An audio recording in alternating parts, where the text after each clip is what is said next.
नमस्कार दोस्तों। भारत के मुख्य चुनाव आयुक्त ज्ञानेश कुमार ने दो बाकी चुनाव आयुक्तों के साथ आज करीब करीब 80 मिनट तक की प्रेस कॉन्फ्रेंस की।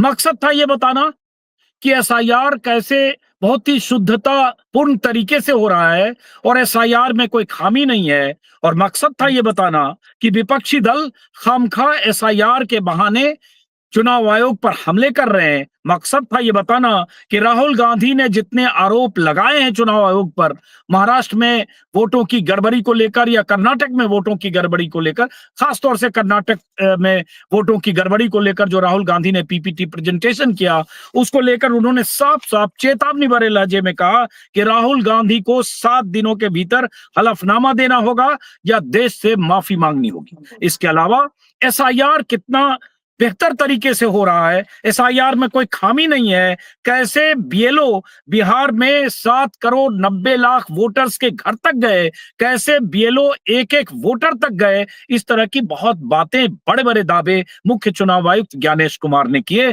बहुत सारे उनसे सवाल भी पूछे गए, कुछ सवालों का जवाब उन्होंने देने के बजाय उसमें भाषण भी और बहुत सारे झूठ भी, जिस झूठ की गवाही मैं दे सकता हूं, जिस झूठ की गवाही योगेंद्र यादव दे सकते हैं और जिस झूठ की गवाही बिहार के वो वोटर्स दे सकते हैं जिनके नाम कटे, जिनके बीएलओ से दर्शन नहीं हुए, जिनके घरों पे बीएलओ नहीं गए, और बीएलओ कैसे एक जगह बैठकर धकाधक सैकड़ों की तादाद में फॉर्म पर छपाई करते रहे, लोगों के नाम फर्जी दस्तखत करते रहे, वो बीएलओ और उनकी तस्वीरें देश ने देखी, प्रदेश ने देखी। लेकिन चुनाव आयुक्त के मुताबिक 7 करोड़ 90 लाख मतदाताओं के घर पर बीएलओ गए, एक एक वोटर से जो जिंदा है उनके घर गए, और बहुत सारे सवाल। योगेंद्र यादव हमारे साथ हैं और लगभग 80 मिनट का ये उनकी प्रेस कॉन्फ्रेंस, उनका भाषण, वो सब मैंने यहाँ सासाराम में, मैं रोहतास आया हूँ, कहीं ढाबे के पास बैठ के सुना और उसके बाद लगा इस पर बात होनी चाहिए। अगली यात्रा पर निकलने से पहले योगेंद्र यादव से अनुरोध किया, चूंकि याचिकाकर्ता भी हैं। तो योगेंद्र जी, पहले तो आपकी प्रतिक्रिया जानना चाहूंगा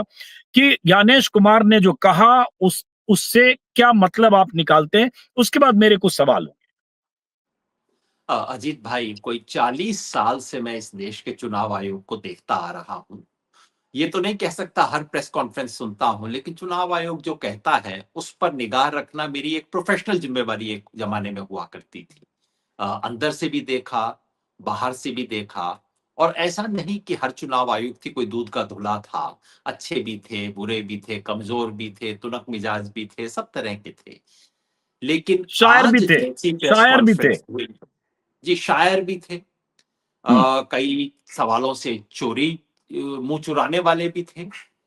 लेकिन जितनी शर्मनाक आज की प्रेस कॉन्फ्रेंस हुई है, मैं याद नहीं कर पा रहा हूं, आप लोग जर्नलिस्ट हैं, आपकी बेहतर याददाश्त होगी, मैं याद नहीं कर पा रहा हूं कि इस देश के चुनाव आयोग ने कभी भी इतने निचले दर्जे पर जाकर एक शर्मनाक प्रेस कॉन्फ्रेंस की। ये मैं क्यों कहता हूं?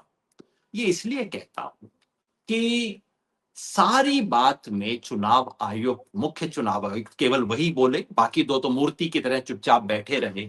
कभी मुझे उन दोनों पे दया आई, कभी उन दोनों पे हंसी आई, कभी उन दोनों पे गुस्सा भी आया कि क्या कर रहे हो यहां बैठे हुए।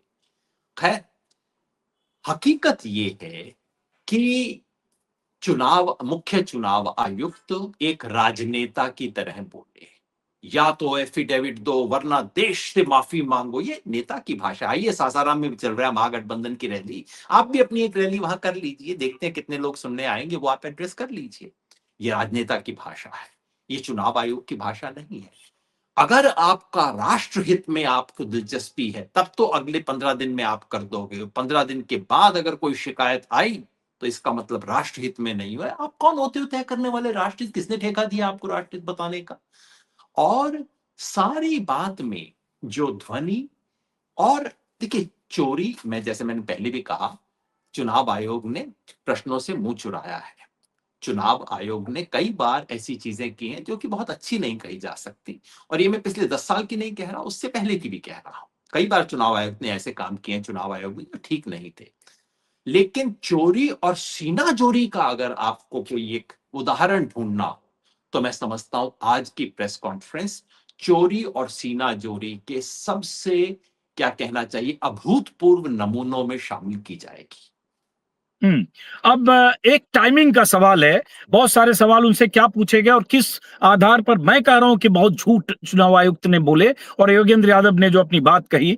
आज टाइमिंग देखिए कि आज सासाराम में, रोहतास में, आज जो बिहार का एक जिला है, यहां से आज वोट अधिकार यात्रा राहुल गांधी ने, तेजस्वी यादव ने शुरू की और आज ही के दिन यहां वोट अधिकार यात्रा, वोट चोरी के आरोप और आज ही के दिन चुनाव आयुक्त, मुख्य चुनाव आयुक्त की प्रेस कॉन्फ्रेंस। अब प्रेस कॉन्फ्रेंस में चुनाव आयुक्त ने एक तरह से सीधी सीधी धमकी दी राहुल गांधी को कि राहुल गांधी ने पीपीटी के जरिए गलत तरीके से आंकड़ों को एनालाइज करके देश को गुमराह किया, चुनाव आयोग को बदनाम किया। चुनाव आयोग हर मतदाता के साथ चट्टान की तरह खड़ा, डायलॉग की तरह उन्होंने बोला, हर मतदाता के साथ चट्टान की तरह खड़ा। जब ये बोल रहे थे तो मेरे जहन में आ रहा था, जो मतदाता बिहार में हजारों की तादाद में जो कह रहे हैं उनके नाम कट गए, वोट कट गए, हम जैसे लोगों को सैकड़ों लोग रोज फोन कर रहे हैं, उनके साथ कौन चट्टान के साथ खड़ा है, ये लगातार मेरे जहन में आ रहा था। लेकिन उसके बाद राहुल गांधी को सीधी उन्होंने एक तरह से चेतावनी दी जो बहुत गंभीर लाजा था,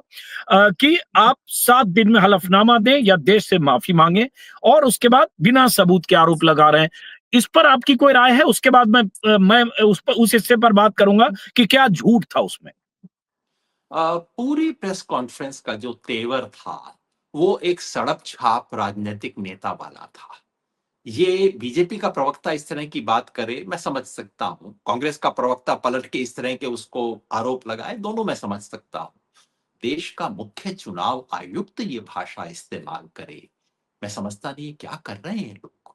किस आधार पे, किसने आपको अधिकार दिया ये कहने का कि देश से माफी मांगे? आप सुप्रीम कोर्ट हो क्या? किस आधार पे आप ये बातें कर रहे हो? तो और उसमें एक इंपॉर्टेंट बात थी, कई पत्रकारों ने, एक ने सीधे और दो ने इनडायरेक्टली पूछा कि जी आरोप, चुनाव में धांधली, वोटर लिस्ट में धांधली की बात तो दो लोगों ने की है, राहुल गांधी ने की है, तो उधर अनुराग अनुराग ठाकुर ने की ठाकुर है। ने भी की है। आपने हम्म एक से हलफनामा मांगा, दूसरे से हलफनामा नहीं मांगा। ये भी लोगों ने कहा कि साहब जिन लोगों ने हलफनामा दिया उनकी थोड़ी आपने बात सुनी है। समाजवादी पार्टी ने दिया, बीजेडी ने दिया, दे के बैठे हुए हैं, उनका किसी ने नहीं सुना। तो जवाब क्या था? पहला तो ये कि उन्होंने, ऑफ कोर्स अनुराग ठाकुर का नाम कौन ले, कैसे ले, वो तो ले नहीं सकते, लेकिन जवाब क्या था?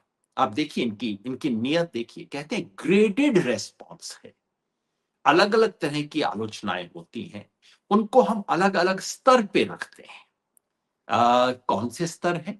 एक स्तर ये है उस मतदाता का जो कि वहां पे मतदाता है और अपने इलाके में जो चुनाव होने से पहले शिकायत करता है, जो कि जाहिर है उसका कानूनी अधिकार है। दूसरा, उन्होंने इशारे से कहा कि दूसरा, कुछ लोग चुनावी प्रक्रिया में गलतियां बताते हैं, और जो कि एक राजनीतिक बयान है। तीसरा, कुछ ऐसे लोग हैं जो कि चोरी का आरोप लगाते हैं।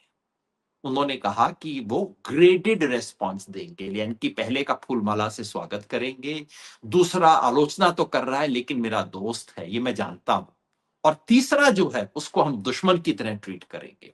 ग्रेडेड रेस्पॉन्स उन्होंने एक नहीं 2 बार बोला, जिसका मतलब है कि चुनाव आयोग अब इस देश की पार्टियों में, इस देश के नेताओं में 2 तरह के देखेगा।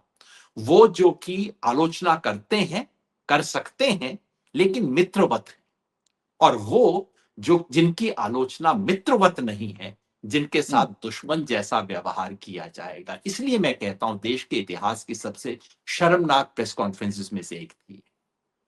इसमें एक बात और हुई जो उन्होंने कहा बार बार कि चुनाव आयोग के कंधे पर बंदूक रखकर भारत के मतदाताओं के नाम पर राजनीति की जा रही है, और एक तरह से सीधा सीधा उन्होंने आरोप लगाया कि राजनीति, जो राजनीतिक दल हैं वो कर रहे हैं, आयोग तो सभी गरीब, अमीर, बुजुर्ग, महिला, सभी धर्मों के मतदाताओं के साथ चट्टान की तरह खड़ा है। तो भाई उन मतदाताओं के साथ कौन चट्टान की तरह खड़ा है जिनके वोट कट गए, जो चीख चीख कर कह रहे हैं कि मेरे वोट कट गए? लेकिन ये कहना कि बंदूक उनके कंधे पर, मतदाता चुनाव आयोग के कंधे पर रखकर मतदाताओं के नाम पर राजनीति की जा रही है, जैसे मैंने या कहा कि ये मतदाताओं के शुद्ध कंधे पर रखकर इंटरनेट, राजनीति की जा रही है, कुछ ऐसा हो सकता है बोला हो। आपने, उन्होंने ये कहा था चुनाव आयोग के कंधे पर बंदूक रख के वोटरों हाँ, पर तब मैंने निशाना सही साधा सुना। जा हाँ, रहा ठीक है। हाँ। है, इत्यादि ये हम्म सब कह रहे थे। हम्म एक बार लिख के अपने डायलॉग लेके आए थे। गनीमत यही है कि कविता नहीं सुनाई। राजीव कुमार हम्म की कविता भी झेलनी पड़ती थी हमारे को, इनकी कविता नहीं झेलनी पड़ी, इसके लिए मैं हम्म उनका धन्यवाद करता हूँ। लेकिन जो ये जो सारा डायलॉग, लेकिन हम गरीब के साथ खड़े हैं, महिला के साथ खड़े हैं, अरे यार इसका जवाब दे दो ना कि 6 लाख महिलाओं का नाम हम्म, ज्यादा क्यों कटा है, तब मैं समझ हम्म, जाऊंगा आप महिला के साथ खड़े हो। जब बार बार लोग कह रहे हैं प्रवासी मजदूर को कुछ नहीं मिल रहा, और हम्म, आप कहते हो प्रवासी मजदूर मजदूर ऐप से डाउनलोड कर ले, वो सब चीजें कर ले, और उसके साथ क्रूर हम्म, मजाक करते हो, उस दिन आप क्यों नहीं खड़े हो? हाँ, चट्टान की तरह खड़े जरूर थे, किसके हम्म, साथ खड़े थे, ये एक सवाल बनता है जो पूरा हम्म, देश पूछता है। आप देखिए क्या स्थिति है। आज सुबह द हिंदू अखबार में एक सर्वेक्षण छपा है जो सीएसडीएस ने किया है, बिहार में नहीं, बिहार के बाहर किया है। हम्म, और उस सर्वेक्षण में लोगों से पूछा गया कि आपके पास ये दस्तावेज हैं, उसकी कहानी अलग है, लेकिन साथ में ये भी पूछा गया कि आपको चुनाव आयोग में भरोसा है। हम्म, प्रत्येक, और सीएसडीएस ने ये आंकड़ा 2019 का दिखाया है, पिछले साल का दिखाया है, और अब 2025 का दिखाया है। हम्म, प्रत्येक राज्य में, 5 या 6 राज्यों का सर्वेक्षण, हम्म, प्रत्येक राज्य में चुनाव आयोग की रेपुटेशन, ट्रस्ट करने वालों की संख्या रॉक बॉटम पे है। आज तक कभी चुनाव आयोग की रेपुटेशन इतनी लो नहीं है। उस हम्म, संदर्भ में ये प्रेस कॉन्फ्रेंस हो रही है, और हम्म, ये त्रिमूर्ति क्या करती है, बजाय कि थोड़ा सा अपने गिरेबान में ठाके, बजाय कि हम्म, ये कहे कि हम एक तरह का, ठीक है आपने सवाल हम्म, पूछे हैं, हमारा उत्तरदायित्व है उनका जवाब देना, और पत्रकारों ने बार बार कहा आप जांच हम्म, करवाएंगे, जांच करवाएंगे, हम्म, जांच नहीं करवाएंगे, तो मतलब हम्म, बजाय, सारा स्टेडियम खड़ा है, स्टेडियम के कम से कम चलिए आधे लोग कह रहे हैं कि ये तो अंपायर तो एक टीम के साथ मिले हुए हैं, हम्म, और अंपायर बजाय कि उस चीज पे ध्यान देने की, बजाय अपनी परफॉर्मेंस इंप्रूव करने की या एक अच्छी एक्सप्लेनेशन देने की, अंपायर अब सवाल पूछने वालों पे उंगली उठा रहा है। अंपायर ये कह रहा है कि देख लेंगे तुम्हारे को, मतलब जो संदेह था उस संदेह को पुष्ट करने वाले ये जवाब थे। एक बात है कि जैसे मैं झूठ क्यों बोल रहा हूं कि बहुत बड़ा झूठ। भाई आप कह रहे हो डंके की चोट पर कि 7 करोड़ 89 लाख, हाँ मतलब 7.89, 7 करोड़ 90 लाख लोगों के घर घर जाकर फॉर्म दिया। ये उनके स्टेटमेंट हूबहू बहू मैं रिपीट कर रहा हूं। 7 करोड़ 20 लाख फॉर्म 30 दिन के भीतर वापस मिले, जो दरअसल 20 दिन में ही मिले। अब ये आप करो घर घर जाकर दिया, तो वो जो हमने अपने कैमरे में रिकॉर्ड किया, हम जैसे लोगों ने, कि भाई एक ब्लॉक ऑफिस में बैठकर, सीओ ऑफिस में बैठकर, बीडीओ ऑफिस में बैठकर, या धकाधक फॉर्म जमा हो रहे थे, भरे जा रहे थे, अपलोड हो रहे थे, या जो हजारों लोग कह रहे हैं उनके पास बीएलओ आया नहीं, तो ये तो एक ब्लेटेंट झूठ है जो सीधे दिख रहा है कि बीएलओ नहीं गया, और उसके बाद उनके फॉर्म जमा हो गए। अगर घर घर जाकर किए होते तो मृतक जिंदा के लिस्ट में, जिंदा मृतक की लिस्ट में ये सब भी नहीं होता। तो ये तो साफ झूठ बोल रहे। मुझे हालांकि लगता है इसका कोई काउंटर भी पूछा जाना चाहिए कि सर ये तो दिखा ना ऑन रिकॉर्ड, ऑन कैमरा। जी, जो चुनाव आयोग ने कहानी बताई है वो कहानी ये है, उनका अपना डायलॉग है, 7 करोड़ मतदाता चुनाव आयोग के साथ खड़े हैं। खड़े तो हैं, मतलब हाँ। तालियां वालियां पीटनी चाहिए, फिल्मों में इस हम्म, पे सीटी हम्म, बजती है इस हम्म, तरह के हम्म, डायलॉग पे।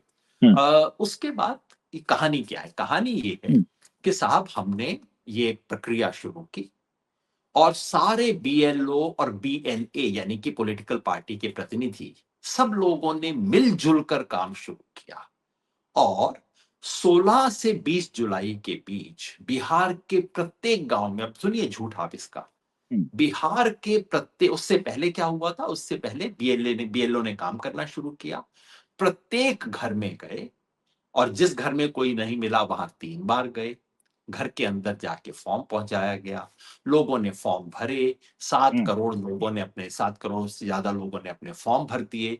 चुनाव आयोग बहुत चिंतित था। चुनाव आयोग ने बिहार के प्रत्येक गांव में एक बैठक बुलाई। याद रखिए, बिहार में जो कोई भी सुन रहे हैं इस पर जवाब दीजिएगा, हम्म, नीचे कमेंट सेक्शन में अपने जवाब दीजिएगा, आपके गांव में हुआ क्या नहीं। चुनाव हम्म, आयोग ने सारे हम्म, देश के सामने कहा है कि बिहार के प्रत्येक गांव में बीएलओ ने एक बैठक बुलाई, जिस बैठक में उसने बीएलए यानी कि पॉलिटिकल पार्टी के तमाम प्रतिनिधियों को शामिल किया। उन दोनों लोगों ने मिलकर उस बैठक में ये सूची बनाई कि कौन मृत है, कौन स्थानांतरित है, कौन ये डुप्लीकेट है, कौन मिल नहीं रहा। उन सब ने उस सूची पर हस्ताक्षर किया, और इसलिए यह सूचना तो पहले दिन से पूरे गांव हम्म, को और पॉलिटिकल पार्टीज को थी ही थी। और इसके बाद यही नहीं, उसके बाद राजनीतिक दलों के जो जिला लेवल प्रतिनिधि थे, उनको ये सूची दी गई। उन्होंने इस पर हस्ताक्षर करके और चुनाव आयोग को धन्यवाद देते हुए ये सूची ली। और पता नहीं इन दलों के बड़े नेता कहां से झूठ बोल रहे हैं कि हमारे पास सूची नहीं थी, झूठ बोल रहे हैं कि ये सूचना दी नहीं गई, झूठ बोल रहे हैं कि बीएलओ ने अपने मन से लोगों को मृत घोषित कर दिया। और ये सारा काम बड़े सुचारू तरीके से संपन्न हुआ, जैसा कि हमेशा बिहार में होता है। जुलाई का महीना बहुत सामान्य महीना है, जिसमें पहले भी 2003 में ऐसा काम हो चुका है। ठीक उसी तरह से इस बार हमने उसको संपन्न कर लिया, समय से पहले ही संपन्न कर लिया, सब कुछ सुचारू तरीके से। अब इसमें झूठ क्या क्या है? नंबर 1, बिहार के, जैसा आपने दिखाया, हमने सर्वेक्षण किया था, उसमें पता लगा बिहार के कम से कम 1/4 लोग ऐसे थे जिनका फॉर्म जमा हो गया है। उन्होंने ना सिग्नेचर किए, ना उनके पास फॉर्म पहुंचा। उन्हें कईयों को सूचना दे दी गई, टेंशन मत लो, तुम्हारा फॉर्म भरा गया है। तो ये थे लोग जो चुनाव आयोग के साथ खड़े हैं, जिनको पता भी नहीं कि उनका फॉर्म भरा गया। उस 1/4 के अलावा ऐसे लोग थे जिन्हें चुनाव आयोग की तरफ से फॉर्म तो मिले, लेकिन फॉर्म भरने का उनके पास ना समय था, ना कर सके। अंततः बीएलओ ने ही बैठ के फॉर्म भरे हैं। इसके अलावा जिन लोगों ने फॉर्म भरे भी, किसी को बिहार में उसकी पावती नहीं मिली।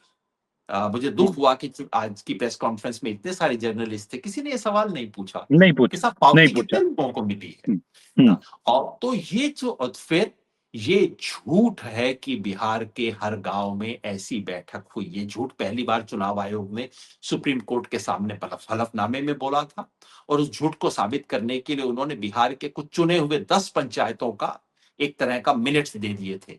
उस 10 पंचायतों में भी वो बात झूठ निकली, क्योंकि आरजेडी के लोगों ने हलफनामा दे के बोल दिया कि हमारे गांव में ऐसी कुछ नहीं हुई है, इस तरह की कोई मीटिंग नहीं हुई है। और अगर आप अपने बिहार के दर्शकों से पूछ लीजिए किस किस के गांव में ऐसी मीटिंग हुई है, ये बात झूठ है। ये बात भी झूठ है कि पार्टियों के जिला अध्यक्षों को दी गई है। चूंकि मेरे पास आरजेडी के जिला अध्यक्षों के दिए हुए लिखित बयान है कि हम मांग रहे हैं बार बार जाके और हमें दी नहीं जा रही है, उनके बयान के आधार पर सुप्रीम कोर्ट में पिटीशन दायर की गई है कि कृपया ये सूचना दिलवाइए। और अब चुनाव आयोग कहता है कि नहीं, ये तो हमेशा ही आपके पास थी। माने एक तो होता है, देखिए, और जब इतनी योगेन बड़ी जी जब कह एक्सरसाइज रहे हैं, में, जी, हाँ सॉरी, पूरी कीजिए बात। मतलब इतनी बड़ी एक्सरसाइज में कमियां रह जाती हैं। चुनाव आयोग अगर ये कहता कि हमने कोशिश की, मुश्किल था, हमसे कई कमियां रह गई, हम उसको ठीक करेंगे, हमें इसके बारे में थोड़ा शायद पहले कंसल्ट ज्यादा कर लेते तो हमें पता लग जाता कि क्या क्या चुनौतियां आने वाली हैं। लेकिन अभी भी स्थिति है, आप थोड़ा सहयोग कीजिए, हम अपनी गलतियां सुधार लेंगे, और कोई हमारी कमी बेशी रह जाए तो आप उसको सुधार दीजिए। हो सकता है अब लोगों का भरोसा थोड़ा बढ़ जाता। हाँ, लेकिन ये जो सीनाजोरी वाले अंदाज में आज प्रेस कॉन्फ्रेंस की गई है, सारे तथ्यों को बुलाते हुए, अब जिस जिस, साधारण सी बात है, जिस जिस व्यक्ति के गांव में ऐसी मीटिंग हुई है, जहां बीएलओ ने सब लोगों को बैठा के उसके सामने लिस्ट शेयर की है, वो सब इलेक्शन कमीशन पे विश्वास करेंगे। जहां जहां नहीं हुई है, वो अब इलेक्शन कमीशन पे नहीं, इलेक्शन कमीशन पे आरोप लगाने वालों पे विश्वास करेंगे। कि अगर जो आदमी दिल्ली में नेशनल मीडिया के सामने प्रेस कॉन्फ्रेंस करके इतना बड़ा झूठ बोल सकता है, उस आदमी की किस बात पे भरोसा किया जाए। तो मैं और एक बात, बिल्कुल जब वो जिम्मेवारी कहते से, हैं ना, अजीत भाई, आप और मैं मिलके जिम्मेवारी से कह रहे हैं ना, मैं कह रहा हूं चुनाव आयोग को कि देखिए, इसे हलफनामा मानिए और आप मेरे खिलाफ केस कीजिए। मैं और अजीत अंजुम जिम्मेवारी से कह रहे हैं कि बिहार के अधिकांश 90% गांव में ऐसी कोई मीटिंग 16 से 20 जुलाई के बीच में नहीं हुई। कि बिहार के अधिकांश गांव में एक बहुत बड़ी संख्या में लोगों को पता भी नहीं था, ना तो उनको फॉर्म मिला, ना किसी को रसीद मिली, और ना ही इनमें से बहुत बड़ी संख्या में लोगों ने अपने फॉर्म को देखा भी है। ये अब अब इसको चूंकि आप देखिए, हलफनामा बना लीजिए और हमारे पे कानूनी मुकदमा कर दीजिए। अब मैं इसी का, चूंकि आपने कहा ना कि बहुत सारे लोगों ने हलफनामा नहीं देखा, तो मैं ऐसे सैकड़ों लोगों से बात कर चुका हूं ऑन रिकॉर्ड। हजारों लोगों के कॉल्स मेरे पास आए, लगातार घंटी बज रही, जिन्होंने फॉर्म नहीं देखा, उनके फॉर्म भर दिए गए, उनमें से कई के फॉर्म रिजेक्ट हुए या क्या हुए, उसको लेकर लोग अपना पता करने में लगे। अब मैं आज पहली बार ऑन कैमरा ये बात अपने वीडियो में कह दे रहा हूं, चूंकि मेरी माँ ने कहा था कि तुम इस पर मत बोलो। मेरी माँ बेगूसराय में वोटर है, मैं बेगूसराय का रहने वाला हूं। मेरी माँ 8 महीने से गुरुग्राम में है, जहां मेरा भाई रहता है, और अभी 10 दिन से मेरे घर में थी। अभी जिस दिन ड्राफ्ट लिस्ट आई, तो उसके एक दिन पहले मैंने माँ से पूछा कि तुमने फॉर्म भरा? तो बोले हमको पता भी नहीं चल, चूंकि हम बाहर थे। तो हम बेगूसराय की भाषा में बोली कि जा हमरा तो भूल गई, मतलब हम भूल गए। और मैं भी इतना पैनिक में था, FIR भाग दौड़, मैंने पूछा नहीं। ड्राफ्ट लिस्ट आई तो मैंने एपिक नंबर से सर्च किया, तो मेरी माँ का नाम ड्राफ्ट लिस्ट में है। अब मेरा सवाल यह बताइए। है कि मेरी माँ है, मैं आज बोल रहा हूं, तो ड्राफ्ट लिस्ट में होना उनके लिए खुशखबरी हो सकती है कि वो गई नहीं 8 महीने से, लेकिन ड्राफ्ट लिस्ट में है। लेकिन ये फ्रॉडुलेंट क्यों नहीं है कि मेरी माँ को नहीं पता है और मेरी माँ का दस्तखत किसी ने किया और उनके फॉर्म जमा किए, क्या लिखा, क्या दस्तावेज दिया? हालांकि वो सरकारी नौकरी से रिटायर्ड हैं, पेंशनधारी हैं, मेरे फादर डिस्ट्रिक्ट जज थे, तो डॉक्यूमेंट की कमी नहीं, लेकिन फॉर्म उनकी जानकारी के बगैर हुआ। क्यों मैंने इस पे वीडियो पे बात नहीं की? आज क्यों करना पड़ रहा है? क्योंकि वो बोल रहे हैं झूठ कि 7 करोड़ 89 लाख लोगों के घर घर गए, क्योंकि वो झूठ बोल रहे हैं कि सबके घर जाकर फॉर्म आए। और क्यों बोल रहा हूं और क्यों माँ ने रोका? बहुत सिंपल सी है। माँ ने कहा कि बेटा वो जो होगा कोई मोहल्ले का ही होगा, उसने कर दिया होगा। अब तुम ये बोलोगे तो उसको दिक्कत हो जाएगी, बेटा छोड़ दो। माँ की बात मान के उस दिन चुप हो गया और छोड़ दिया मैंने। चलो मेरी माँ, मेरे परिवार में 10-8 लोग एक्सटेंडेड फैमिली में है जिनको नहीं पता उनके फॉर्म भर गए, और मैं ऐसे जानने वाले को जान रहा हूं जिनके फॉर्म, जिनके नाम कट गए, जो जाकर फॉर्म भरते या वो छुट्टी में जाकर वोट देते हैं। तो ये आप इतनी बड़ी बात डंके की चोट पर election commissioner, chief election commissioner कर रहे हैं, और एक लाइन में खारिज कर रहे हैं कि बिहार में SIR में कोई गड़बड़ी हुई नहीं। मतलब 15 दिन में जितने वोटर्स जो ऑन रिकॉर्ड हमें कह रहे हैं मेरा नाम कट गया, मेरे माँ बाप डेड है, उनका नाम है, मेरा नाम मेरे बच्चे का नाम कट गया, या मेरे पिता का नाम कट गया जिनका नाम 2003 की लिस्ट में है और मेरा है। अभी समस्तीपुर का वीडियो मैंने दिखाया सर, जिसमें 6 लोग कह रहे हैं कि मेरे पिता का नाम है और 2003 में तब भी कट गया। क्या वो मतदाता झूठ बोल रहे हैं? अगर इलेक्शन कमिश्नर बोल रहे हैं कि चट्टान की तरह बिहार के 7 करोड़ मतदाता खड़े हैं, वो वोटर कौन है जो बोल रहे हैं? एक और चीज इंटरेस्टिंग मैं चाहूंगा, ये पॉइंट आपकी तरफ से भी आना, कि उन्होंने कहा कि बहुत सारे लोग कहते हैं कि 0 नंबर में इतने लोग क्यों रहते हैं, तो उन्होंने कहा कि ये उन लोगों का अपमान है, गरीब लोगों का, जिनके मकान का जो भी है कोई नंबर नहीं है, गरीब लोग हैं, उनका अपमान है पंचायत में और यहाँ नंबर नहीं मिला। तो एक इलेक्ट्रॉनिक फॉर्म में कंप्यूटर पर जब डालते हैं, एक शब्द का इस्तेमाल किया, तो अपने आप को 0 नंबर आ जाता है। लेकिन सवाल उठता है, 0 की बात नहीं है भाई, 1 नंबर मकान में 400 आदमी है, 2 नंबर में 12 है, 3 नंबर में फिर 86 है, तो ये कौन सी नंबरिंग है?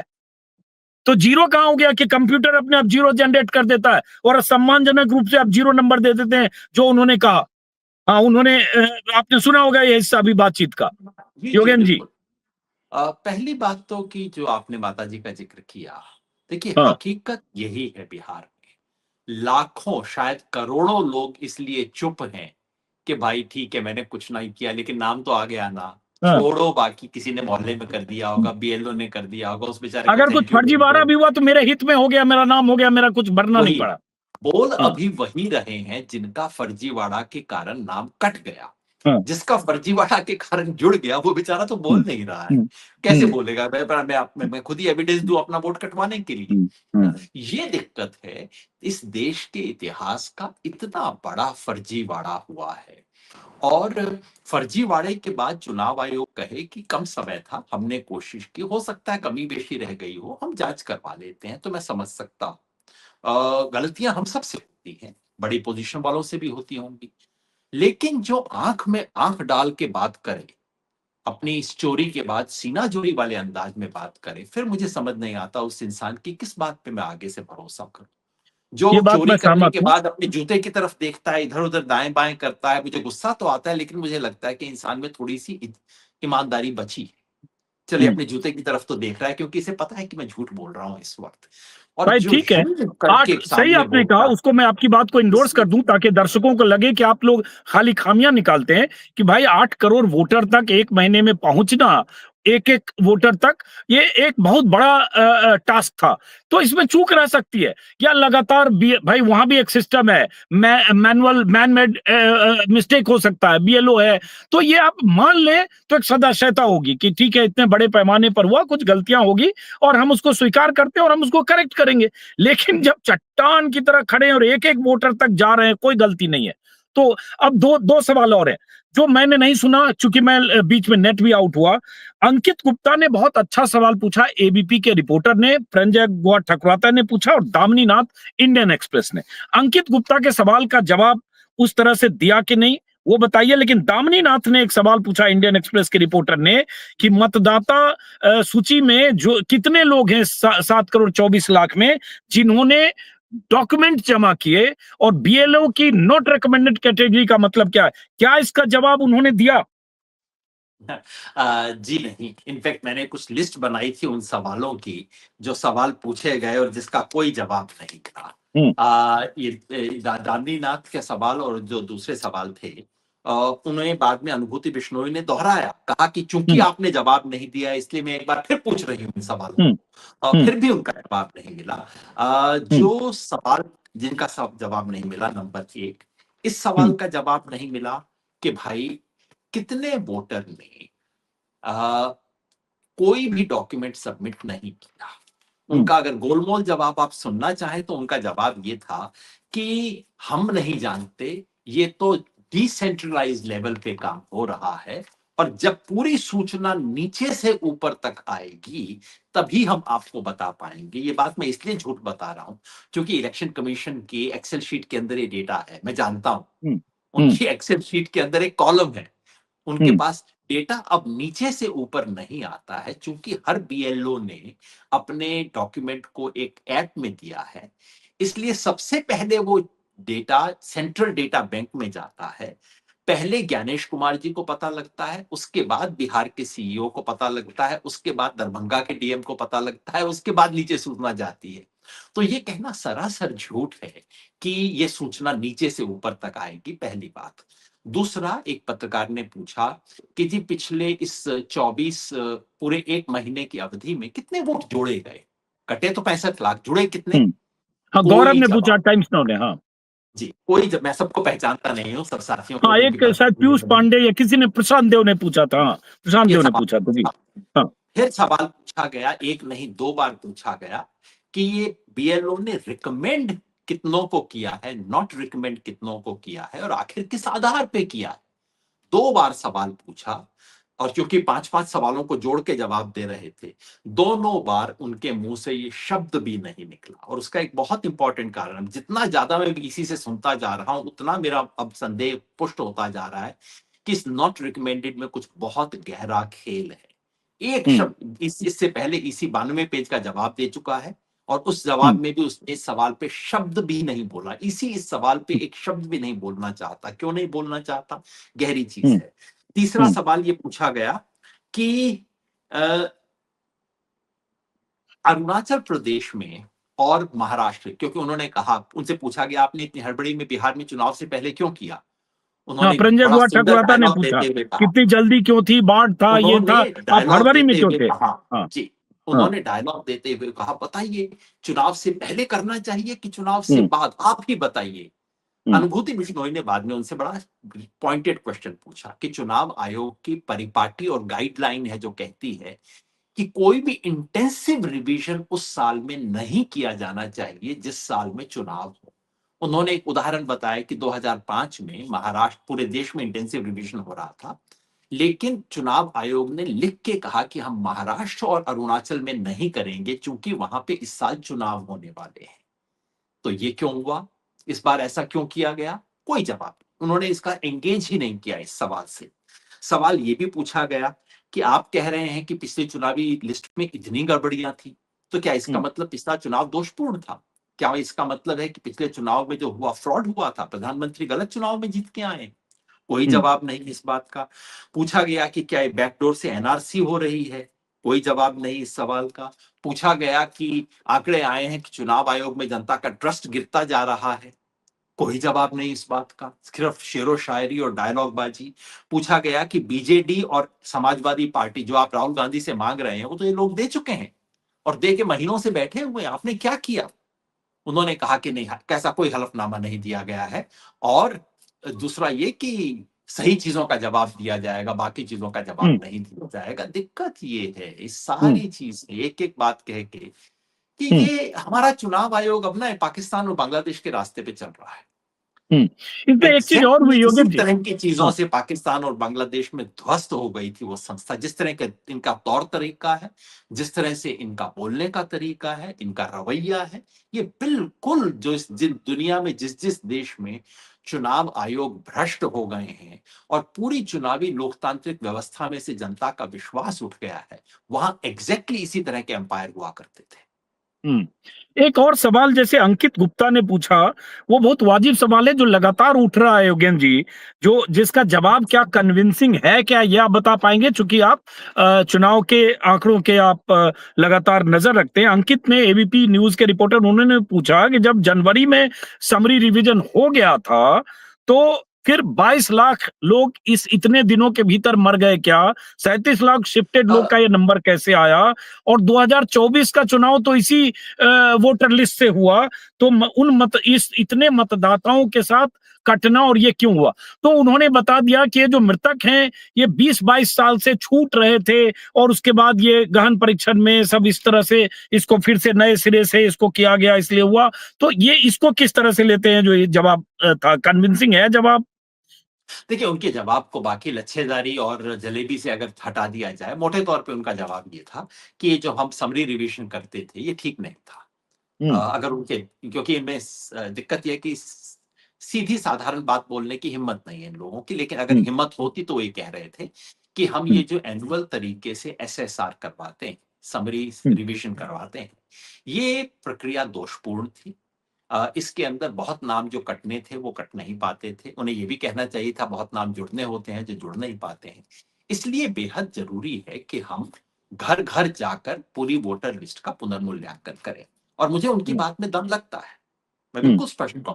ये अगर हम्म। उनका उत्तर अगर ये होता, मैं इस बात हम्म। को मानता हूं और मुझे लगता है कि इस देश में वोटर लिस्ट की जितनी सारी समस्याएं हैं उसका एक इलाज ये है कि पूरे देश में घर घर जाकर आप बाकायदा वोट, जैसे 2003 में वास्तव में हुआ था, घर घर जाके वोटर लिस्ट ले जाइए, बैठ के पूरा रिविजन कीजिए, समय दीजिए, ऑब्जेक्शंस दीजिए, ठीक कीजिए।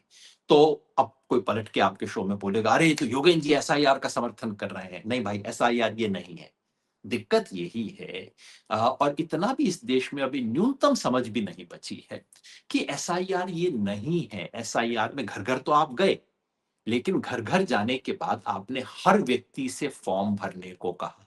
ज्ञानेश जी ने आज अपनी प्रेस कॉन्फ्रेंस में कोई 2-3 मिनट बोले कि हमेशा फॉर्म भरवाया जाता है। मैं चुनौती देता हूं ज्ञानेश जी को और हर व्यक्ति को, आप मुझे हिंदुस्तान के इतिहास का एक भी उदाहरण दिखा दीजिए, एक भी रिवीजन दिखा दीजिए जिसमें हर व्यक्ति से कहा गया था कि तुम फॉर्म भरो, फॉर्म नहीं भरोगे तो तुम्हारा नाम नहीं आएगा। इसकी कोई जरूरत नहीं है, ऐसा कोई उदाहरण नहीं है। और इसलिए सन 2003 की फाइल चुनाव आयोग की उसके फाइल से गायब हो गई है, क्योंकि जैसे ही बार बार हवाला देते हैं 2003 में ऐसा हुआ, हमने पलट के पूछा कि दिखा दीजिए आप 2003 का ऑर्डर कि वहां ऐसा हुआ, तब से वो फाइल गायब है, पता नहीं है। क्योंकि हम सब जानते हैं भाई, हम मरे हुए थोड़ी थे 2003 में, हम भी तो जिंदा थे ना, और मैं तो उस वक्त चुनाव हम्म। का अध्ययन किया करता था। अगर हम्म। ऐसा कोई होता हड़कंप तो हमें पता ना लगता इसका। मैं गारंटी से कहता हूं कि 2003 में हर व्यक्ति से फॉर्म नहीं भरवाया गया था। भारत के मुख्य चुनाव आयुक्त गलत बयानी कर रहे हैं देश के सामने। नंबर 2, अच्छा, तब इसका एक उन्होंने, एक और दूसरा डेविल्स ये कि एडवोकेट। हर व्यक्ति से हाँ। डॉक्यूमेंट मांगा गया, हर व्यक्ति हाँ। से ये नागरिकता प्रमाण करने का डॉक्यूमेंट, ऐसा कुछ 2003 में नहीं मांगा गया। तो संक्षेप में और साधारण तरीके से बात कहूं, घर घर जाके वोटर लिस्ट की जांच करना उचित है, अनिवार्य है, बहुत अच्छा कदम है। लेकिन लोगों से फॉर्म मांगना और हर व्यक्ति से जिस पे कोई शक नहीं है उससे भी दस्तावेज मांगना, ऐसा अभूतपूर्व है, अन्यायपूर्ण है, इससे कोई फायदा नहीं हुआ है। और जिसे अंग्रेजी में कहते हैं ना, proof of the pudding is in eating. आप कह रहे हैं कि आपने दोष रहित, सच्चे, प्रामाणिक, कितने सुंदर सुंदर शब्द उन्होंने इस्तेमाल किए, पवित्र शायद नहीं कहा था, लेकिन भावना कुछ ऐसी ही थी कि चुनाव आयोग ने अब देखिए एसआईआर के बाद इतनी पवित्र सूची बना दी है।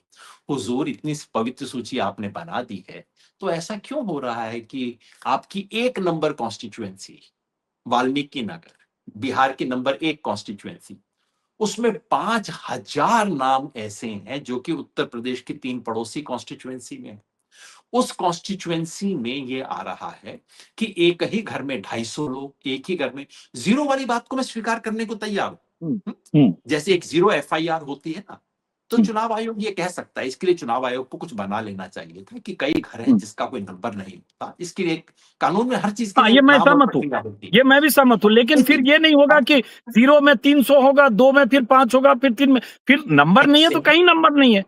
नहीं है ना, फिर नंबर आप 4 नंबर घर के अंदर, उस 1 नंबर कॉन्स्टिट्यूएंसी में वाल्मीकि नगर में 2 घर हैं जिनमें 2-2 से अधिक लोग, और ये जीरो नहीं है, ये 17 नंबर है और एक शायद 41 नंबर है, अरे सर, जिसमें मैंने 2-2 से सर अधिक लोग हैं। वाल्मीकि नगर तो उसने अभी रिपोर्ट की है मेरे ख्याल से रिपोर्टर्स कलेक्टिव की में, रिपोर्ट आई। लेकिन 10 दिन पहले मैंने बताया कि जमुई में एक घर में 250 लोग हैं, मुजफ्फरपुर में एक घर में 269 लोग हैं, वहां मैंने रिपोर्टर भी भेजे। तो ये एक जगह की कहानी नहीं है, समस्तीपुर में भी हर जगह है ये। फिर भाई तब तो ये होगा ना कि भाई एक बूथ है और उसमें 0 नंबर में ये 300 लोग हैं क्योंकि हाउस नंबर नहीं है, तो ऐसा नहीं हो सकता 0 तक हाउस नहीं है और 1 से 2 3 4 हाउस है।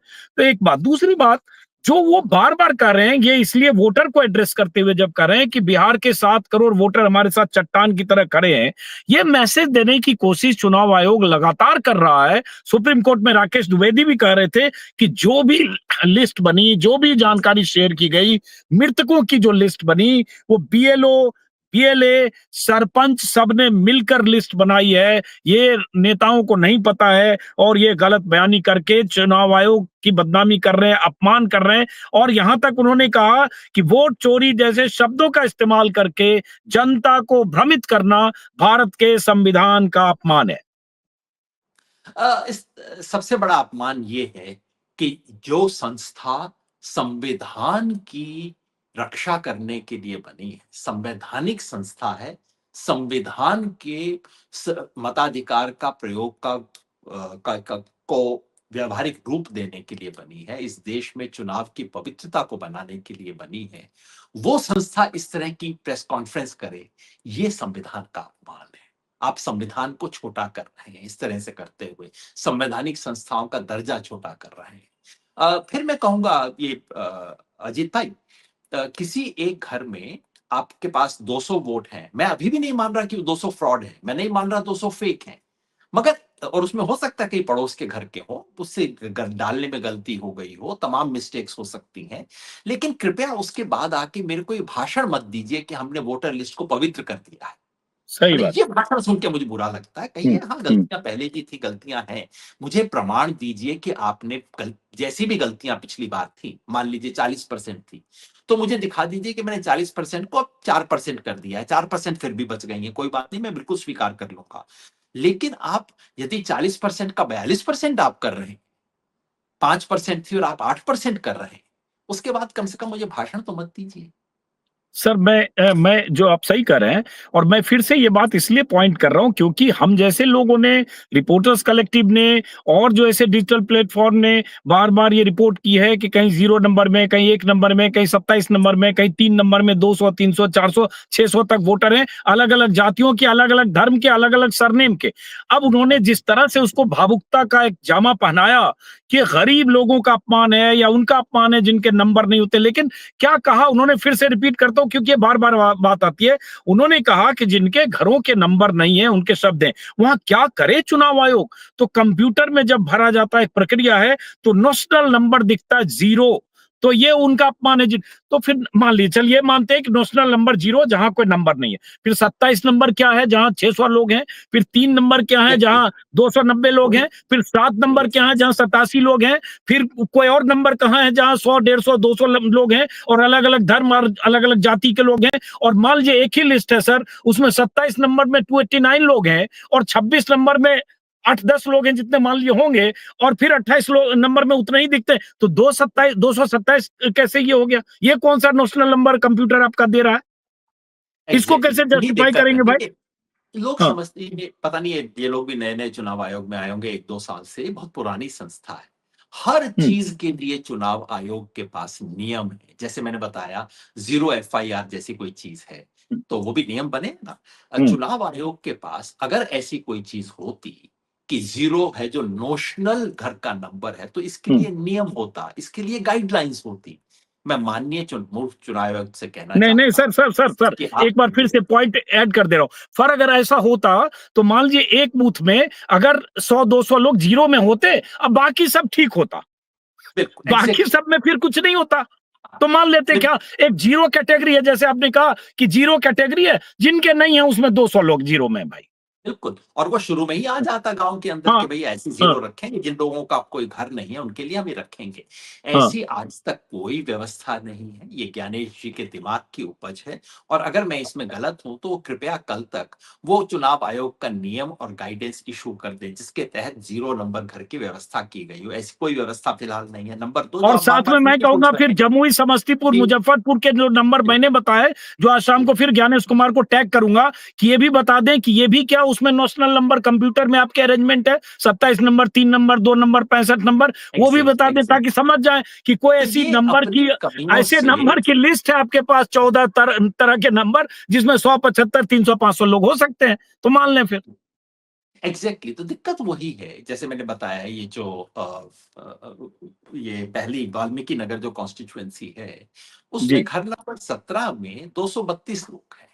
अब हाँ। बताइए, घर नंबर 17 का क्या विशेष आंकड़ा है? या तो इसका कोई न्यूमेरिकल जादू होगा, हाँ। नहीं तो मतलब हाँ। कुछ तो मतलब साधारण बजाय ये कहने की कि देखिए हमारे सिस्टम में अभी भी बहुत कमियां हैं, हम इसको हम्म। ठीक करेंगे। मैं अभी हम्म। भी नहीं मान रहा कि 232 एकदम फेक लोग हैं, हम्म। मगर जांच बिल्कुल तो बिल्कुल। बनती है ना भाई। हम्म। एक पहला शक तो बिल्कुल खड़ा होता है। और जो बिल्कुल। आदमी सवाल पूछे, उस आदमी से आपको कहना चाहिए, यार चेक करता हूँ, हो सकता है कुछ गड़बड़ हुई हो, let me check it out. वो बिल्कुल। कहने की बजाय आप पूछने वाले का गिरेबान पकड़ना शुरू कर दें। तो मैंने जैसा कहा, चोरी एक दिक्कत है, सीना हम्म। जोरी उससे ज्यादा बड़ी दिक्कत है। और आज हमने हम्म। देखी, चोरी से ज्यादा सीना जोरी देखी आज। हम्म। तो आखिरी सवाल, चूंकि आपका वक्त हो रहा है, एक तरह से राहुल गांधी के लिए बड़ी धमकी और चेतावनी भी सीधी सीधी है योगेन जी। अगर करे 7 दिन के अंदर हलफनामा देना होगा, वो डायलॉग की तरह था, वो आदेश की तरह, या देश से माफी मांगे। तो इसको कैसे देखते हैं? इसमें आगे 7 दिन बाद क्या राहुल गांधी के खिलाफ एफआईआर दर्ज हो सकती है? कोई कार्रवाई कर सकता है? चुनाव आयोग क्या कर सकता है? आपने ये भी सुना होगा कि मीडिया की तरफ से कुछ हेल्पफुल सवाल भी थे कि सर आप इन पे जी। कार्रवाई कब करने वाले हैं? कार्रवाई कब करते हैं? अगर तुरंत झूठ बोल रहे हैं ये तो सब कार्रवाई कब कर सकते हैं? जी। तो जिसे कहते हैं, मतलब दो तरीके हैं। पहला तो ये है कि भैया करके देख लो, फिर इतना हुँ। बार बार धमकी क्यों दे रहे हो? करके हुँ। देख लो ना, दिखा दो, देखी जाएगी, इस देश की जनता को पता लग जाए। और इनके एक एक काम से जो जनता के, हर दिन उनकी इस प्रेस कॉन्फ्रेंस से, हर दिन हुँ। इस तरह की धमकी से चुनाव आयोग की साख 2 डिग्री कम होती है। क्योंकि हुँ। सड़क पे, चाय की दुकान पे, पनवाड़ी के पास खड़े हुए लोगों में जब बहस होती है, तो दो व्यक्ति और जुड़ जाते हैं जो कहते हैं कि कल तक तो मुझे लग रहा था कि ये मामला ठीक ठाक है, लेकिन अब मेरा संदेह जो है वो विश्वास में बदल गया है। तो अपने तमाम कामों से वो कर लें। वैसे तो जो जो कहते हैं, इसका जवाब यही हो सकता है कि इनसे पहले भी जो गद्दी नशी था, उसे भी अपने खुदा होने का यकीन था ये यही कि गुमान था, मतलब हाँ। कुर्सी में आएँगे, कुर्सियाँ जाएँगी, सब कुछ होगा। अपने आप को ये गुमान जो है कि मतलब मैं कुर्सी पे बैठा हूँ तो मैं खुदा हूँ, ऐसे तमाम इस देश ने देख लिए हैं। और ये चुनाव आयोग देश के विपक्ष के नेता को, संसद में विपक्ष के नेता को धमकाने की भाषा में बात करे, मुझे तो याद नहीं पड़ता ऐसा कुकृत्य आज तक कभी भी हुआ हो। और ऐसा नहीं कि विपक्षी नेताओं ने जवाब नहीं, आरोप नहीं लगाए, मुझे बिल्कुल याद है कई बार विपक्ष की तरफ से इतने घटिया भाषा इस्तेमाल की गई, और अब आप घटिया भाषा का यदि आप उदाहरण चाहते हैं, तो इस देश के माननीय नेता नरेंद्र मोदी जी ने सन 2002 में उस समय के मुख्य चुनाव आयुक्त लिंगदो का नाम जेएम एक लिंगदो सभाओं नाम में, जैसे लेते थे। जेम्स माइकल हम्म, लिंगदो, याद लिंगदो, दिलाने हाँ। के लिए कि वो क्रिश्चियन है, हम्म, जिस भाषा में उनके साथ किया था, चुनाव आयोग ने तो कभी इस भाषा में उसका जवाब नहीं दिया। हम्म। जो एक संवैधानिक संस्था को करना चाहिए, चुपचाप से किया, लेकिन सौदा का सरकार, कानून अपना काम करेगा, हमने ये तय किया, हम ये करेंगे, बाकी गाली वाली देना आपका काम है, मैं इससे चुनाव आयोग का यही काम है।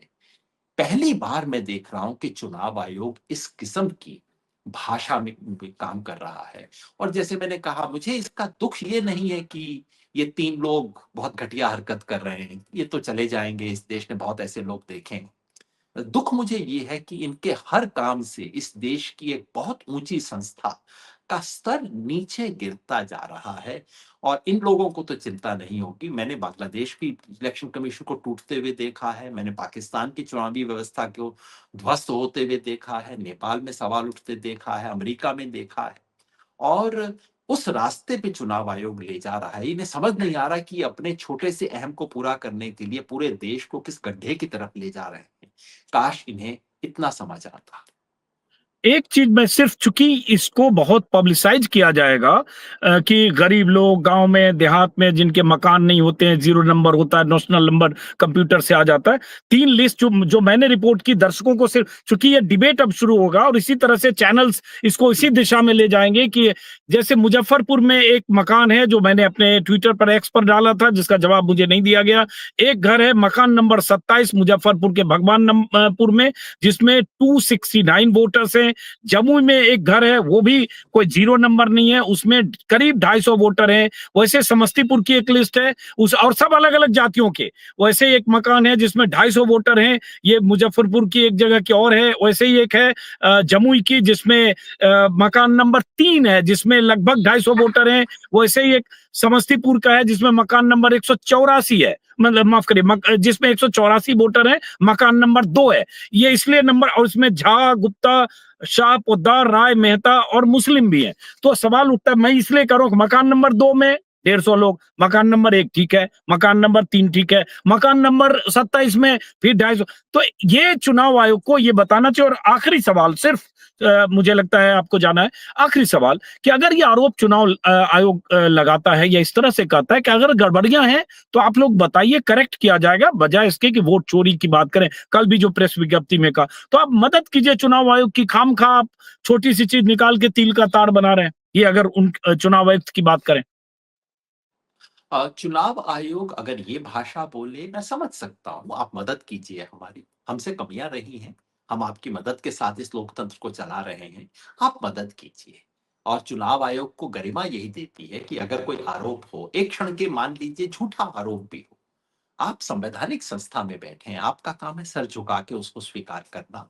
और उसमें अगर उसके एक पूरा बाल्टी भर आरोप में यदि एक मुट्ठी भर सच है, तो आपका काम है उस मुट्ठी भर सच को आपको निकालना चाहिए, और आपको कहना चाहिए कि मैं इसकी जांच करवाऊंगा। तो आरोप देने वाला कुछ भी करे, किसी भी नियत से बोले, मुझे तो भारत के चुनाव की वोटर लिस्ट को शुद्ध करवाना है ना, तो मैं करूंगा। और जैसा अगर कोई मेरे को बंद लिफाफे में गुमनाम चिट्ठी दे जाए और कहे कि ये चीज है, मैं उसकी भी जांच करवाऊंगा। मैं क्यों वेट करूंगा कि तुम साबित करो तुम कौन हो, तुम्हारा नाम क्या है। अरे भाई, आप मुझे बता रहे हो जिस जिस काम का मैं जिम्मेवार हूं, जिस घर को साफ रखना मेरी जिम्मेवारी है, आप मुझे कह रहे हो कि उस घर के फला कमरे के अंदर गंदगी है, मैं उठूंगा, जाऊंगा पहले उस कमरे।